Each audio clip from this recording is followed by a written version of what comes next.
though he could not see it himself. Ryan Comida was completely blind. The list in his mind grew shorter and shorter with each package he sent. Each target he identified. Comida kept the names of those responsible clear in his well-honed memory. No doubt to assuage its unspoken pangs of guilt, the government had assisted Ryan Comida through the years, sometimes giving veiled handouts, other times blatantly approving his proposals and choosing him over his competitors.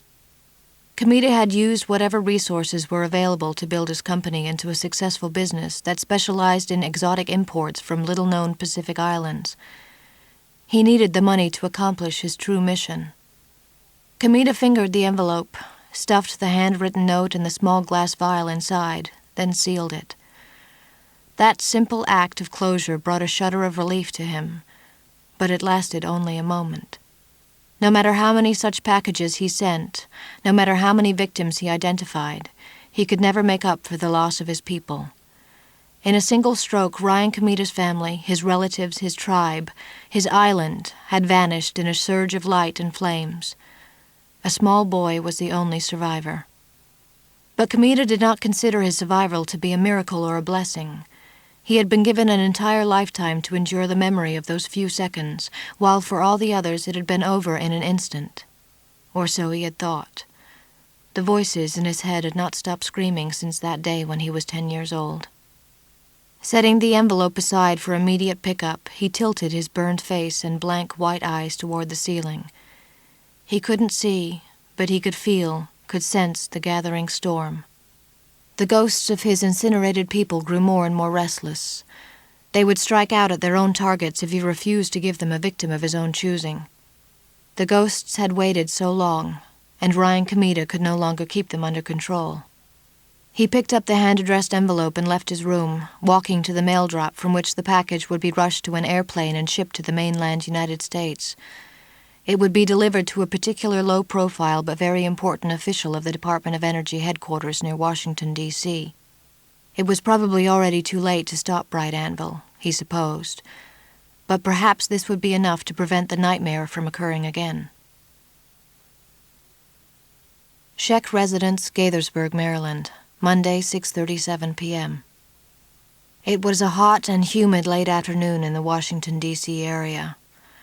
On days like this, Nancy Scheck knew that all the hassle of maintaining a swimming pool in her fenced-in backyard paid off. She let the front screen door close by itself in her big brick front house with black shutters.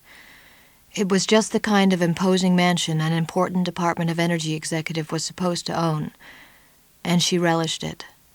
Such a mansion was far more than she needed, but Nancy Scheck didn't like the implications of settling for a more modest dwelling. Not now. All her career she had been concerned with moving up in the world, trudging forward, clawing her way to the top. At the moment, though, Nancy couldn't wait to get out of her clothes and take a long, luxurious dip in the pool. She snagged the usual pile of mail and dropped it unceremoniously on the kitchen counter. She punched the answering machine to listen to the messages left there. The second message was in a rich, familiar voice.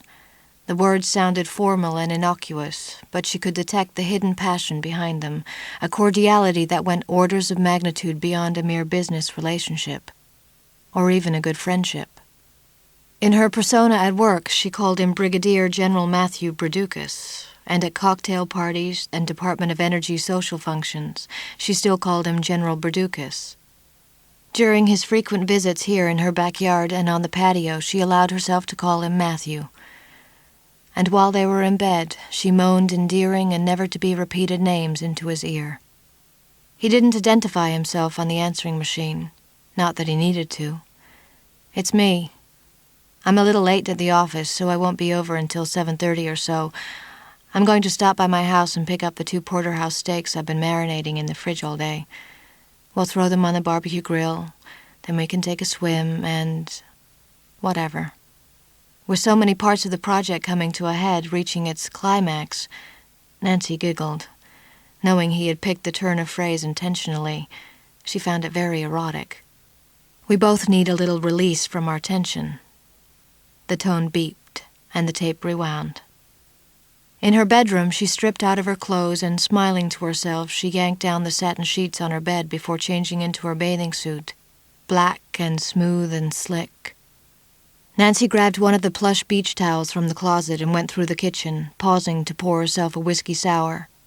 She took the mail and her drink out the back patio door to sit by the pool. Nancy slicked tanning oil on her bare legs and arms and shoulders, massaging it into her neck, imagining Matthew's strong fingers working it there. She tried to distract herself by opening the mail, sifting through the form letters, advertising circulars, and junk mail without interest, until she came upon an express delivery package with no return address and a postmark from Honolulu. "Maybe I want a free trip for two," she said, and tore open the envelope. To her disappointment, she discovered only a small glass vial of fine black ash and a small scrap of paper. The message was written in neatly printed letters, carefully formed capitals, like a note from a kidnapper who wanted to make sure his handwriting would not be recognized. "For your part in the future." She frowned at the note. What part in the future?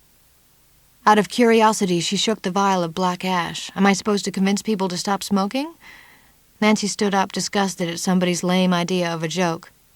Whoever was trying to threaten her or pull her leg couldn't do a very good job unless she understood what the point was. "Next time give a few more details," she said, tossing the note on the patio table. Nancy decided not to worry about it. She was wasting good swimming time. By the edge of the pool, the bug light crackled and snapped. She watched it give off blue sparks as it fed upon whatever gnats or mosquitoes had been lured to their doom in its voltage differential. "Take that," she said with a grin. Then the other bug lamps began to spark, frying loudly, buzzing, popping. The lights flickered violently. The sparks returned like miniature lightning storms. Finally, one by one, each bug light erupted like a small bomb, with a geyser of blue electrical sparks like a Roman candle into the air.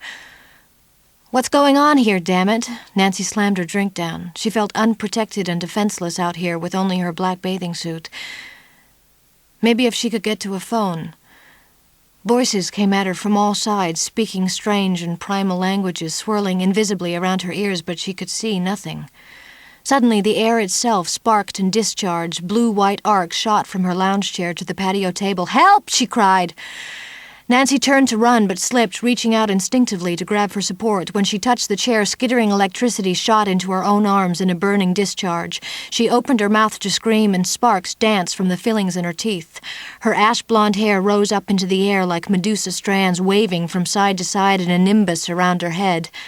Nancy staggered towards the edge of the pool, desperately seeking some sanctuary there. Her skin crawled and burned, alive with static electricity. She dropped the vial of ashes into the water.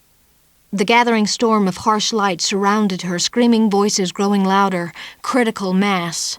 A sudden rush of thunder engulfed her. The intense firestorm crisped her eyes. The force of the blast of heat and radiation slammed her backward into the pool with a surge of light. A cloud of vaporized water swept upward like a fog bank into the sky. The last after-image on Nancy Scheck's optic nerve showed a spectral, impossible mushroom cloud. Scheck Residence, Gaithersburg, Maryland, Tuesday, 1:04 p.m. The body looked the same as the other, Mulder thought. Severely charred, crackling with residual radiation, twisted in a flash-burned insect-like pose that reminded him of the famous lithograph by Edvard Munch, The Scream. A local policeman stopped them from entering the pool area, but Mulder flashed his badge and ID. "Federal agents," he said. "I'm Special Agent Mulder. This is Agent Scully. We've been flown in to look at the site and examine the body." A homicide detective was studying clues and taking notes around the pool and patio. He looked baffled.